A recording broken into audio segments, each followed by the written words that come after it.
সকাল সকাল গাড়ি বের করার জন্য দরজা খুলে দেখতে পেলাম পোগো চলে এসেছে। পোগোকে একটু আদর করার পরে পোগো চলে গেল বাড়ি, আর ও বাবানকে স্যারের বাড়িতে নামিয়ে দিয়ে আসলো, আবার ছুটি হলে নিয়েও আসলো। এসে ব্রেকফাস্ট কমপ্লিট করে বেরিয়ে গেল গোড়াবাজার সেন্টারে যাওয়ার জন্য। এখন ঘড়িতে বাজে সকাল 11টা। স্কুল থেকে বাবানদের আজকে ডেকে পাঠিয়েছে, তাই বাবানকে নিয়ে চটজলদি বেরিয়ে পড়লাম স্কুলে যাওয়ার জন্য।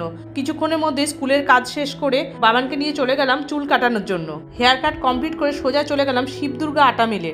ওখান থেকে আটা কিনে আমরা চলে আসলাম বাড়ি। এখন ঘড়িতে বাজে দুপুর 3টে। স্যারের বাড়িতে নামিয়ে দিয়ে চলে আসলাম বাড়ি। বিকেল 5টা, পড়া শেষ। এক স্যারের বাড়ি থেকে নিয়ে আরেক স্যারের বাড়ি যাওয়ার পথে বাড়িতে ঢুকলো বই খাতা রাখার জন্য।